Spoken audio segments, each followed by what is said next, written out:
About 9 months ago, we opened a series of teaching in podcast format called Insight to the End Times.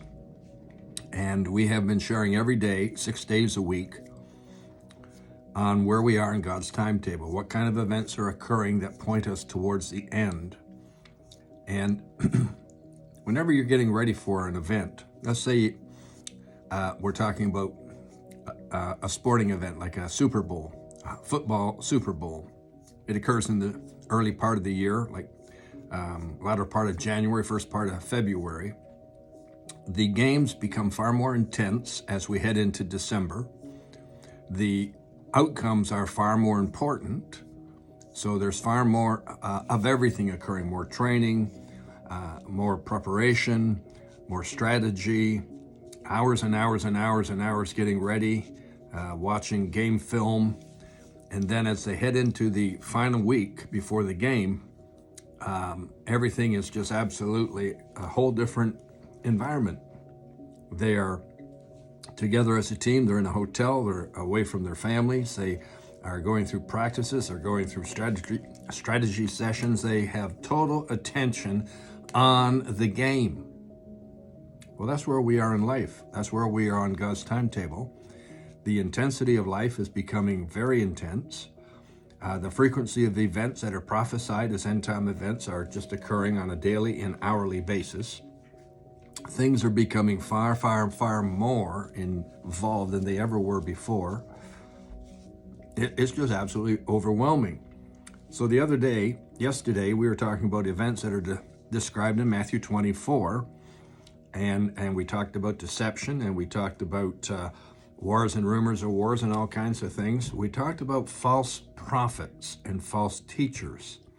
And I want to focus our attention today on an event that has recently occurred in the month of November. It's a gathering of world leaders, world elite, at a climate change or a climate conference over in Egypt. Now, these are occurring on a regular basis. They have had recent events of a similar nature. And when they hold these massive events, it's not just a handful of people who gather. In this particular event, they said there were between 30 and 40,000 attendees or delegates to this big worldwide, this global climate awareness conference. And who speaks at these conferences?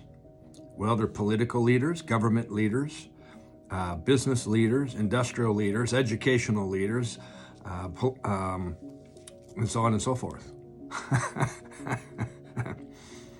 What are they meeting for? They're meeting to devise things that they can do to save the planet. They want to reduce pollution. They want to reduce the carbon content in the air and so on and so forth. In other words, these environmentalists have become fixated on doing away with fossil fuels. Now, I'm not here to go one way or the other on this. I'm just telling you and want to share with you today that something's out of whack.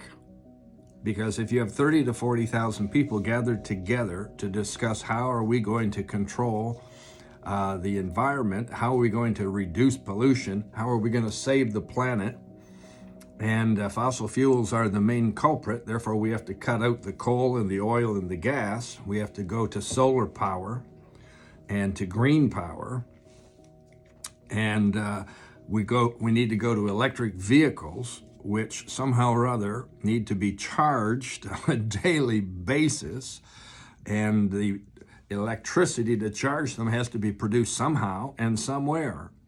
And it seems to me at this point in time, fossil fuels are required to do that.